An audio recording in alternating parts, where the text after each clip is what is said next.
दोस्तों, आज हम बात करेंगे वैदिक संस्कृति की। तो हमारी जो वैदिक संस्कृति है उसको दो भागों में बांटा जाता है। एक ऋग्वैदिक काल में बांटा जाता है और दूसरा जो है वो उत्तर वैदिक काल में बांटा जाता है। ठीक है। जो ऋग्वैदिक काल है उसका जो समय है वो है 1500 ईसा पूर्व से 1000 ईसा पूर्व तक। और जो उत्तर वैदिक काल है इसका जो समय है वो है 1000 ईसा पूर्व से 600 ईसा पूर्व तक। ठीक है। तो जो ऋग्वैदिक काल है इसमें जो है वो ऋग्वेद की रचना की गई थी और इसके बाद जो है वो उत्तर वैदिक काल है इसमें सामवेद, यजुर्वेद और अथर्ववेद की जो है वो रचना की गई थी। ठीक है। तो आज हम करेंगे जो है वो ऋग्वैदिक काल की बात करेंगे। ठीक है। तो जो ऋग्वेद है, ऋग्वेद में आपको पता है कि 10 मंडल आते हैं। ठीक है। ऋग्वेद में जो है वो 10 मंडल आते हैं और इसमें जो है वो 1028 जो है वो सूक्त हैं, सूक्त जिसको जो है वो श्लोक भी कहते हैं। ठीक है। इसके बाद जो ऋग्वेद में मंत्र हैं वो है 10,600 मंत्र जो है वो ऋग्वेद में मिलते हैं। ठीक है। उसके बाद ऋग्वेद में आपको पता है कि 10 मंडल है और ऋग्वेद के जो 2 से 7 तक के मंडल आते हैं उसको प्राचीन काल भी कहा जाता है। काफ़ी इंपॉर्टेंट क्वेश्चन है, पूछा जाता है। उसके बाद ऋग्वेद के 10वें मंडल को जो है वो पुरी सूक्त भी कहते हैं। ठीक है। जो ऋग्वेद का 10वां मंडल है उसको पुरी सूक्त भी कहते हैं। ठीक है। इसके बाद जो है वो इसके तीसरे मंडल में जो जो ऋग्वेद का तीसरा मंडल है इसमें गायत्री मंत्र का जो है वो उल्लेख मिलता है। ठीक है। जिसके रचयिता आपको पता है कौन थे, विश्वामित्र थे। ठीक है। उसके बाद जो है वो 10वें मंडल पुरुषोक्त में ही 4 जातियों ब्राह्मण, क्षत्रिय, वैश्य और शूद्र का जो है वो वर्णन किया गया है। ठीक है। उसके बाद जो है वो ऋग्वेद। तो जो ऋग्वेद को पढ़ने वाले ऋषि होते हैं, ठीक है, काफ़ी इंपॉर्टेंट क्वेश्चन है कि जो ऋग्वेद को पढ़ने वाले ऋषि होते हैं उनको जो है वो होत्री कहा जाता है। ठीक है। उसके बाद जो आयुर्वेद है, जो आयुर्वेद है उसको जो है वो ऋग्वेद का उपवेद कहा जाता है। काफ़ी इंपॉर्टेंट क्वेश्चन है ये। ठीक है।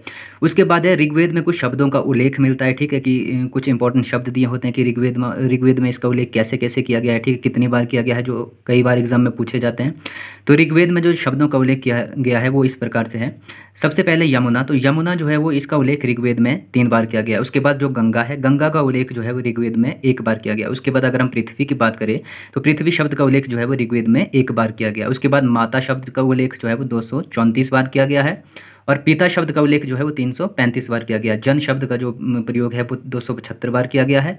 अग्नि शब्द का प्रयोग जो है वो 200 बार किया गया और इंद्र शब्द का प्रयोग जो है वो 250 बार किया गया है। ठीक है। इसके बाद अगर हम देखते हैं तो ऋग्वेदिक काल में जो मूल निवासी थे, ठीक है, वो कहाँ के थे इसको लेकर जो है वो विवाद रहता है। ठीक है। और इसमें जो है वो जो विद्वान है वो अलग अलग राय रखते हैं। ठीक है।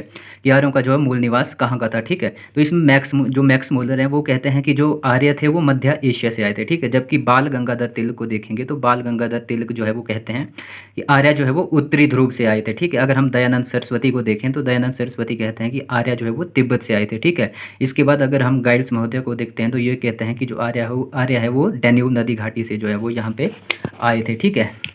उसके बाद जो है वो ऋग्वैदिक कालीन कुछ नदियाँ हैं। ठीक है। उनके प्राचीन नाम है और वर्तमान नाम है। ठीक है। उनको किस नाम से बोला जाता था प्राचीन काल में। ठीक है। तो काफ़ी इंपॉर्टेंट क्वेश्चन है, बार बार पूछा जाता है। ठीक है। तो जो जो वर्तमान में सतलुज नदी है उसका जो प्राचीन नाम था वो था शत्रुद्री। ठीक है। रावी नदी का जो प्राचीन ऋग्वैदिक नाम था वो था पुरुषनी। ठीक है। चेनाब नदी का जो प्राचीन नाम था वो था आसिकिनी। झेलम नदी का जो प्राचीन नाम था वो था विस्तृता। उसके बाद ब्यास नदी का जो प्राचीन नाम था वो था विपाशा। जो गोमल नदी है उसका जो प्राचीन नाम था वो था गोमती। और जो गंडक नदी है उसका प्राचीन नाम था सदानीरा। ठीक है। इसमें जो सबसे महत्वपूर्ण नदी है वो है सिंधु नदी और दूसरी जो सबसे पवित्र नदी है वो है सरस्वती। ठीक है। उसके बाद है कुछ आधुनिक नाम है। ठीक है। और उनके प्राचीन नाम दिए गए हैं। ठीक है। जैसे उर्वरा। ठीक है। प्राचीन काल में उर्वरा जो था आज के टाइम में उसको बोला जाता है जोते हुए खेत को जो है वो उर्वरा बोला जाता था प्राचीन टाइम में। ठीक है। उसके बाद हल को जो है वो प्राचीन टाइम में क्या कहा जाता है, हल को जो है वो लागल कहा जाता था। ठीक है। उसके बाद ब्रिक, जो बैल है, बैल को जो है प्राचीन समय में जो है वो ब्रिक नाम से जाना जाता था। ठीक है। उसके बाद जो है वो सीता, सीता जो है वो हल से बनी हुई नालियों को बोला जाता था और अनाज को जो है वो यव बोला जाता था। ठीक है। उसके बाद आता है दशराग्य युद्ध। ठीक है। दशराग्य युद्ध जो है वो काफ़ी इंपॉर्टेंट है, कई बार एग्जाम में पूछा जाता है। ठीक है। जो जो दशराग्य युद्ध हुआ था ये हुआ था राजा सुदास और 10 अन्य राजाओं के समूह के बीच में। ठीक है।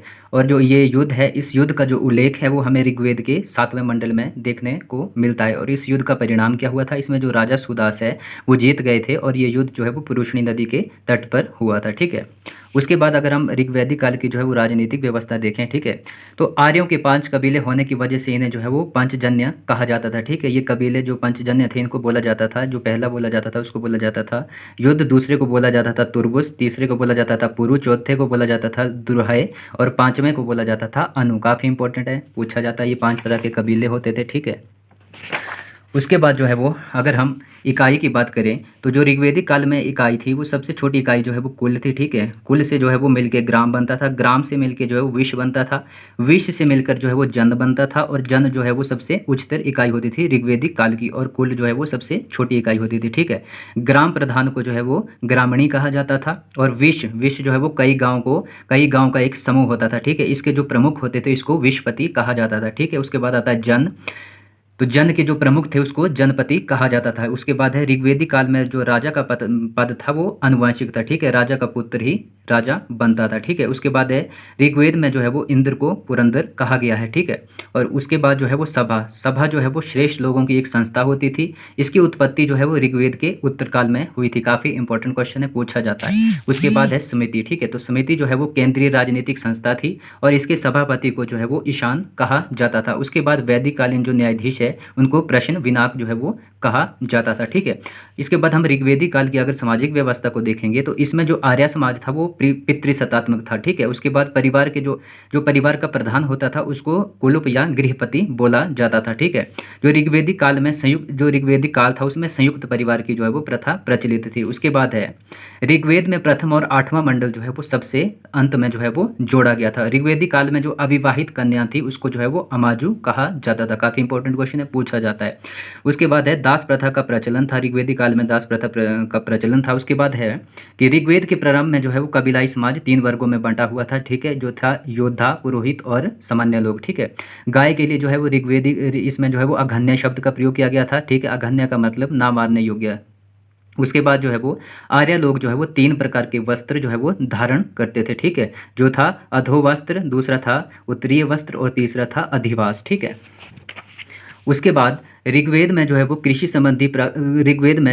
संबंधी प्रक्रिया से संबंधित उल्लेख जो है वो हमें चतुर्थ मंडल में मिलता है, ठीक है। उसके बाद जो है वो धार्मिक व्यवस्था, अगर ऋग्वेदिक कालीन की हम धार्मिक व्यवस्था को देखें तो आकाश के देवता जो है वो कौन कौन थे? सूर्य, वरुण, मित्र, विष्णु, आदित्य और उषा, ठीक है। उसके बाद अंतरिक्ष के देवता थे इंद्र, रुद्र, मारुत और वायु। उसके बाद पृथ्वी के देवता थे अग्नि, सोम, पृथ्वी, बृहस्पति और सरस्वती, ठीक है। उसके बाद सबसे महत्वपूर्ण देवता इंद्र और दूसरे अग्नि थे।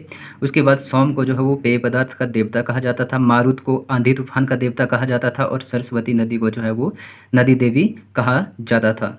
धन्यवाद।